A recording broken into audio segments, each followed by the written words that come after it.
This is Rodney Atkinson. There has been a coup against the people of Britain and those nation-states of Europe which were liberated from fascism in 1945 and from communism in 1989. It has been a coup against the sovereignty of the voters, the very definition of democracy. Those who sought to destroy democratic sovereignty knew they could not succeed if they were open about their intentions, and they could not succeed if they attempted their coup within one democratic system. They therefore acted behind the democratic system and across national borders. They established in the European Union a bureaucratic corporatist state so monolithic that most can be intimidated into silence by the very size of the project, and emasculated by the necessary remoteness of the powers involved. The plans for this essentially fascist process were laid and carried out by, among others, many leading Nazis and fascists after the Second World War, and realized in the European Union today.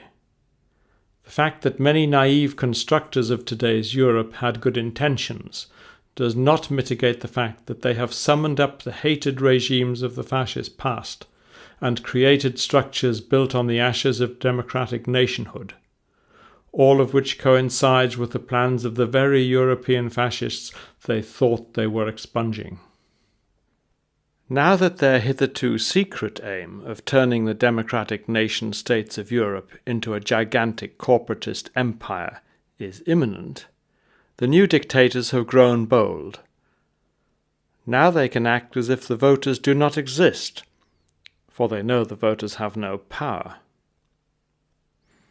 Although the European Constitution was thrown out comprehensively by the people of France and the Netherlands, it has been reintroduced in the form of the so-called Lisbon Treaty, and EU governments have been intimidated into avoiding referenda of their peoples.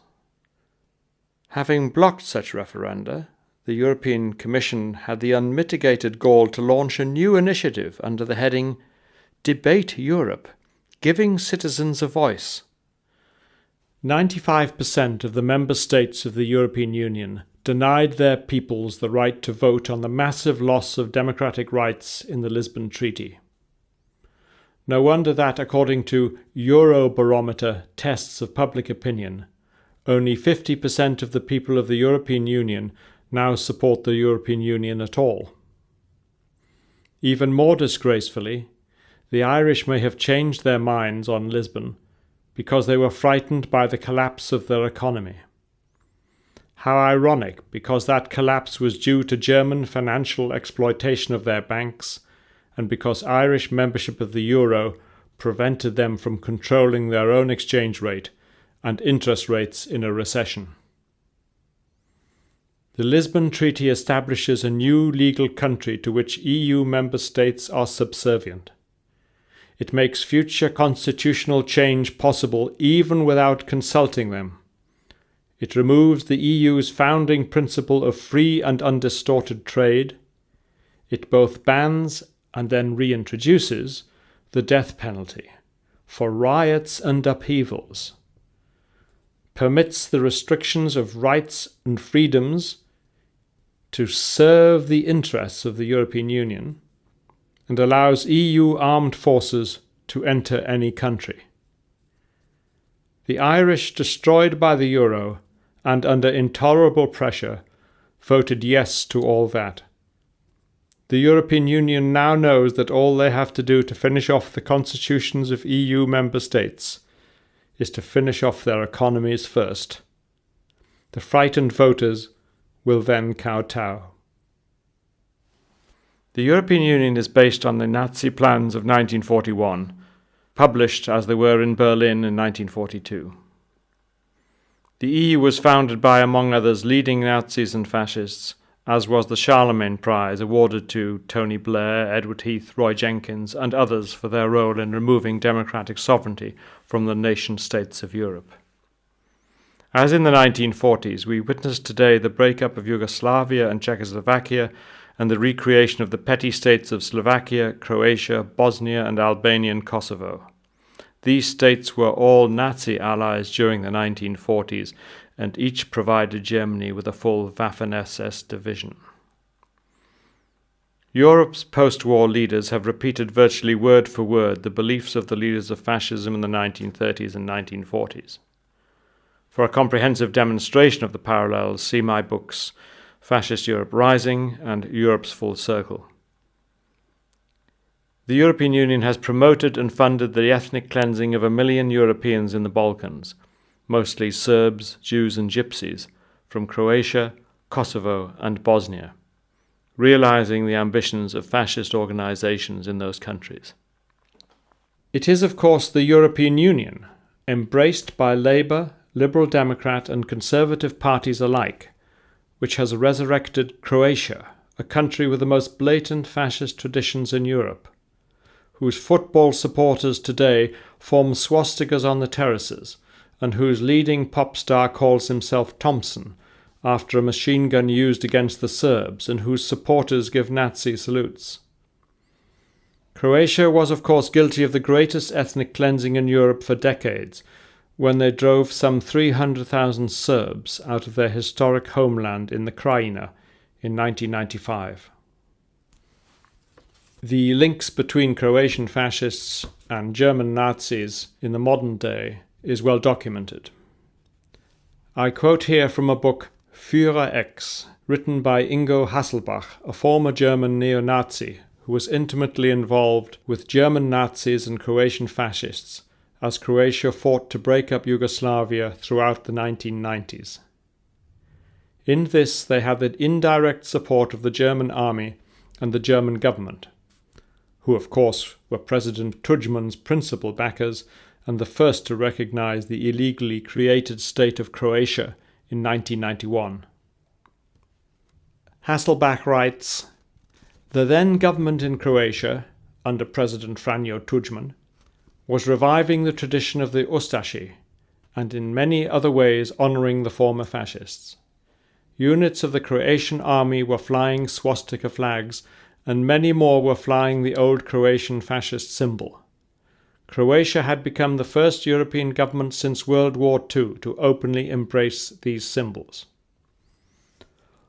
All of the West German neo-Nazis saw it as a powerful opportunity. But Nero Reitz, the barking anti-Semite from Hesse, was particularly pleased. The problem for him was that there weren't enough Jews being killed, but Serbs would do." There are today 27 former nation-states of Europe who have no constitution, no elected governance, and citizens who can be arrested and passed from country to country without prima facie evidence of any crime or recourse to the traditional protections of jury trial or habeas corpus. How has this happened, and who is responsible? You only really know a political institution by the kind of people who support it. By that measure alone, the fascist origins of the European Union are difficult to deny. I set out here the names of the prominent Nazis and fascists of the 1930s and 1940s, who then became prominent political leaders of European countries, and of the European Union itself, where they helped to construct the European state which rules us today.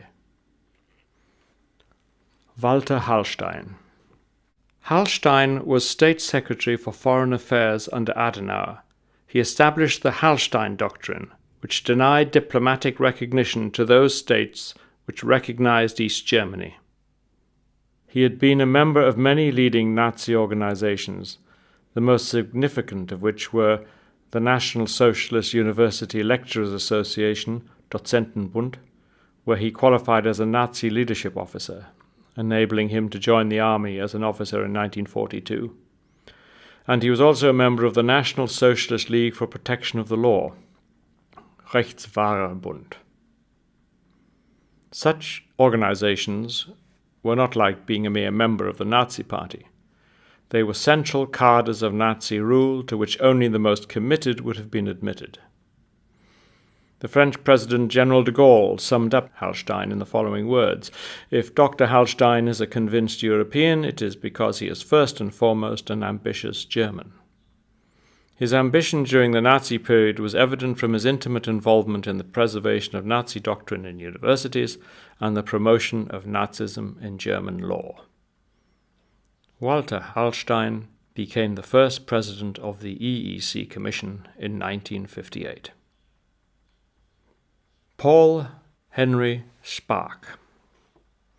Spaak joined the Belgian national government as foreign minister in 1936 and with Henri de Man developed the Belgian National Socialist Party. One of his notable acts was to refuse assistance to the legal Spanish Republican government then locked in civil war with Franco's fascists. In 1938, Spaak said, "Some people wish to lead us into a policy of solidarity with the democracies against the fascist states. I refuse to stick to such a policy." He concluded, "If Great Britain and France want to help Czechoslovakia by invading Germany through Belgium, they will be treated as invaders." In fact, as the memoirs of Sir Alexander Cadogan, the pre-war British cabinet minister, note, that is exactly how the British forces seeking to defend Belgium against the invading Nazis were treated. Paul Henry Spaak became one of the EU's founding fathers and Secretary General of NATO. Walter Funk. Funk joined the Nazi Party in 1931 and promptly became not only Hitler's personal economic advisor, he was also Reich press chief and minister under Goebbels at the propaganda ministry. And finally he became the Reich's economics minister in 1938. He was the principal liaison man between the Nazi Party and the large industrialists from whom he obtained financial and political support on Hitler's behalf. On the 3rd of December 1938, Funk again advanced the policy of economic extermination by signing a decree which provided that owners of Jewish enterprises could be ordered to sell or liquidate their enterprises. Jews could be ordered to sell and were prohibited from acquiring any real estate.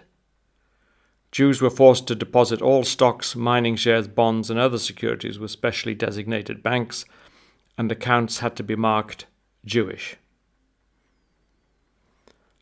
Funk was convicted at the Nuremberg trials, and on his release in 1957 he was employed by the Lower Saxony Education Ministry, where he helped to propagate the new European Economic Community to German schools and universities. Although Funk died in 1960, his blueprint for the European Economic Community, drawn up in Berlin in 1941, is virtually indistinguishable from the structure of today's European Union. Hans Josef Globke. By now you will have gathered that most of the Nazi functionaries continued in public life, either as officials or as politicians.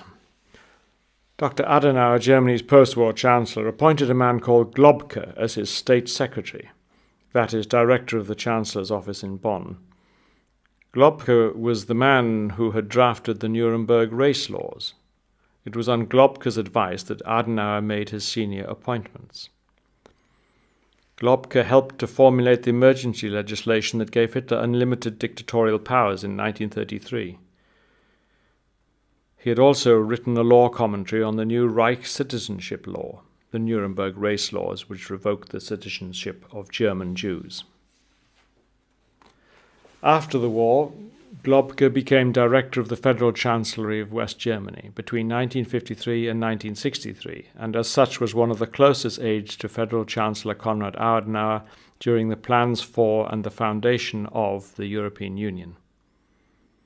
Globke's key position as a national security advisor to Adenauer and his involvement in anti-communist activities in post-war West Germany made both the West German government and CIA officials wary of exposing his Nazi past. This led, for instance, to the withholding of Adolf Eichmann's alias from the Israeli government and Nazi hunters in the late 1950s, and CIA pressure in 1960 on Life magazine to delete references to Globke from its recently obtained Eichmann memoirs. Alcide de Gasperi. The then journalist, de Gasperi, belonged to that Catholic world of the early days of the Mussolini regime in Italy, with which the Vatican collaborated and maintained close contacts. On the day Mussolini came to power, truckloads of nuns paraded through the streets of Rome, giving the fascist salute, which indicates the attitude of the Vatican in which de Gasperi worked in the 1930s. He was librarian in the Vatican as it became the first state to recognize the Nazi regime and sign its notorious 1934 Concordat with Hitler's Germany. Even during the Nazi occupation, de Gasperi was involved in intrigues against parts of the resistance in order to break up left-wing Catholicism and communist partisans. In 1943, as the war turned against the fascist powers, de Gasperi tried to reinvent himself by founding the Italian Christian Democrat Party. After becoming Italian president in December 1945, de Gasperi pleaded for an end to the criminal prosecution of Mussolini's fascist supporters. In 1952, he was awarded the Nazi-founded Charlemagne Prize, the principal prize for those constructing the European Union. Lady Diana Moseley. Like several aristocratic families and like so many politicians of all parties during the 1930s, Lady Moseley was charmed by fascism. Like Lloyd George, she admired Hitler. Like the liberal Lord Lothian or the socialist Arnold Toynbee, she would certainly have joined a Nazi-based government of Britain. Like Labour's Lord Allen of Hertwood, she would have argued for more African colonies for the German Reich, and like the conservative Sir Samuel Hoare, she would have tried to get rid of Churchill in order to prevent war. Her husband, Sir Oswald Mosley, founded a fascist newspaper called The European, and Lady Diana Moseley, in an interview with the BBC shortly before her death, poured scorn on British Eurosceptics and gave total support to the European Union. Strange that the BBC should so recently interview a lifelong fascist, but perhaps not, when we consider that the BBC kept Churchill off the air for 28 months between 1937 and 1939. Alfred Töpfer, the founder of the Alfred Töpfer Foundation. Töpfer's business interests in the 1940s provided slaked lime for the mass graves in the Lodz ghetto and was involved in the industrial exploitation of occupied France. In the final days of the war, Heinrich Himmler and other leading Nazis gathered at Töpfer's estate, Kalkhorst, a Nazi Reich leadership school. Foreign collaborators with the Nazis were trained to take over governorships of the German Reich in the conquered European states. The founder himself, Töpfer, gave race lectures at Kalkhorst. After the war, Töpfer supported financially Thies Christoffersen, the author of the book The Auschwitz Lie, which denied the extermination of the Jews. The Töpfer Foundation has, since the war, demanded further compensation for their lost Nazi land in the East. The former Nazi possessions comprise several hundred hectares and are the subject of dispositions made by the 1945 Potsdam Agreement. The Töpfer Foundation today has claimed the protection of the European Human Rights Convention. The foundation is today a highly influential political movement. The notorious foundation belongs to an influential group of German ethno-organizations and enjoys direct contact with the German government. A former Minister of State in the German Chancellery, Christina Weiss, Social Democrat, worked under the auspices of the Töpfer Foundation. Prince Bernhard of the Netherlands, originally the German Prinz zur Lippe Biesterfeld. Prince Bernhard, who was the co-founder of the Bilderberg Group and one of the original promoters of the European Union, had also been an SS intelligence officer before the war. He had been attached to the Nazi conglomerate IG Farben, which promoted Nazi interests around the world and spied for the German state. IG Farben was so dangerous that it was broken up by the Allies after the war, although many of its successor parts, like BASF, are particularly active in promoting the European Union today. This information about Bernhard and the company he worked for was confirmed by evidence of Max Ilgner, the former head of IG Farben, at his trial at Nuremberg. Despite continuous denials after the war that he had ever been a Nazi Party member, Bernhard was revealed in 1995, thanks to details released from US archives and published in the Netherlands, to have been a member of the Nazi Party from an early date, along with no fewer than 11 members of his family. A copy of his resignation letter is in the National Archives in Washington, D.C. The letter ended, "Heil Hitler," hardly a renunciation of Nazism. According to many, including the British academic Dr. Richard Aldrich, Prince Bernhard's Bilderberg Group was far more important than the European movement in creating the European Union. George McGee, later ambassador to Germany, and who in fact had been my father's tutor at Oxford in the 1930s, confirmed that the Treaty of Rome, which brought the European community into being, was nurtured at Bilderberg meetings. There was an interesting British press cover-up in 2002 when the Daily Telegraph printed an obituary of Prince Claus of the Netherlands on the 8th of October. Mention was made of his father-in-law, Prince Bernhard, having steered clear of the Nazis in the 1930s. I wrote to the obituary letter pointing out Prince Bernhard's long-standing membership of the Nazi Party, his role as an SS intelligence officer attached to IG Farben, etc., etc. The editor referred me to the letter's editor, but she refused to publish the letter. After detailed correspondence with Charles Moore of the Daily Telegraph, the paper still refused to publish the facts, i.e. to correct their complete falsehood about Prince Bernhard. The Times, the Daily Mail, and the Evening Standard refused to cover the story. Kurt Georg Kiesinger. Kiesinger was an early member of the Nazi Party and as early as 1934 became a member of the Sturmabteilung. In April 1940, he joined the German Foreign Office and became the head of the department responsible for the Nazis' radio propaganda, not a function left to anyone other than a convinced Nazi. He is responsible for propaganda in the occupied territories, promoting the German military and political forces in France, Belgium, and Greece, where he broadcast via the Nazi Radio Patrice, encouraging chaos, murder, and sabotage by the population against the Greek state. Despite his consistent representation of the Nazi totalitarian state, after the war, in 1945, and with the support of two Nazi colleagues in the German Foreign Office, he was able to take up his career again. The German Foreign Office was notorious under Adenauer as having hundreds of former Nazis long after the war. In 1966, Kurt Georg Kiesinger, as leader of the German Christian Democrat Party, became Chancellor of Germany. Theodor Heuss. Heuss was a former designer of concentration camps and supplier of slave labor to the V2 project, as Tom Bower in his book Blind Eye to Murder testifies. Heuss voted for Hitler's infamous Enabling Act in 1933, which gave the Nazis the power to override both houses of parliament, the source of Hitler's absolute power.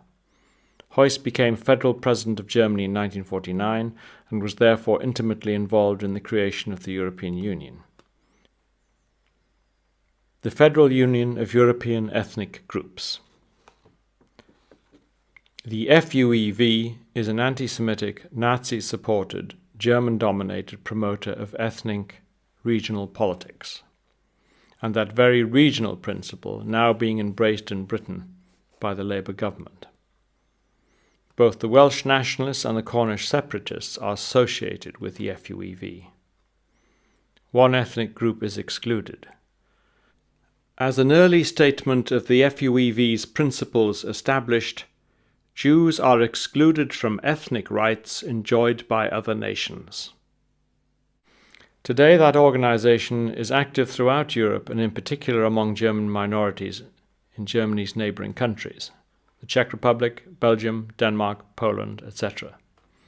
The FUEV pursues the goal of a federal Europe of the regions, which means in their own words the end of the unitary and centralized nation states, but not, of course, the end of the centralized European superstate. Since the 1950s, when Hans-Josef Graf Matuschka of the European Union of Germany, as it then was, succeeded in linking the FUEV to the German Foreign Office, the organization has had the financial support of the German government. It is involved in the European Union's Committee of the Regions and the European Council's Congress of Communities and Regions, and since 1995 it is represented in the UN itself. It is no mitigation of the above to say that most of those individuals are long gone, for the institutions they helped to found are not only active today, but the constitutional structures they created now govern most of Europe. They do so indeed by virtue of European treaties which refer consistently in truly fascist style to their irrevocable and irreversible provisions. The Charlemagne Prize. The prize was originally founded by the Nazis, but was then refounded in 1949 by the efforts of the Aachen textile merchant Kurt Pfeiffer. Pfeiffer, who had previously been a member of the Nazi Party and of 5 other Nazi organizations, maintained that he had always tended to be a fundamental believer in Europe, and the Charlemagne Prize Society was to be associated with the imperial idea, Reichsidee, of the Emperor Charlemagne. The post-war image of Charlemagne as unifier of the Christian West was preceded by his Nazi portrayal as unifier of the German tribes. Charlemagne had been compared with Hitler, his Reich, and Greater Germany. This is clearly exemplified by the career of the Aachen professor of philosophy Peter Menneken, who took over the professorship previously occupied by an expelled Jew, and who after the war had authorized influence over the symbolism of the Charlemagne Prize and the liturgy of its award ceremonies. Menneken had joined the SA, the Stormtroopers, in 1933 and the Nazi Party in 1937. He used his lectureship at the Technical High School of Aachen in the service of expansionist Western research, and worked for 2 so-called Societies for International Understanding, which were informal offshoots of the Nazi propaganda ministry, used for German propaganda in the Netherlands and Belgium. It is therefore not surprising, considering those who were involved in the foundation of the European Union, that its top prize, the Charlemagne Prize, should have had such well-authenticated Nazi roots. But now let us consider some post-war European, British and American figures who were influential in establishing the now powerful European Union and its rule over 27 nation-states of Europe. George Kennan. Kennan, who died in 2005, was possibly the leading post-war US foreign affairs expert and an authority on Russia. Left-wing, supranationalist with excessive sympathy for authoritarian regimes in Germany, Spain and Italy, and a critical influence on US foreign policy in the 1950s. Kennan was a regular attendee at the Bilderberg Group, which nurtured the creation of the European Union. Kennan found Nazi Germany so palatable that he studied in Heidelberg in the 1930s and stayed even until the early 1940s when he was interned at Bad Nauheim. There he even lectured, obviously with the approval of the Nazis. The German magazine Der Spiegel reported on the 5th of December 1951 that, lecturing there, he had claimed that Germany's defeat would extinguish the 2,000-year-old history of European civilization. He attacked the Allies for not enforcing a greater circumspection on the Nazi regime and caused it to proceed more slowly with the actualization of its timetable.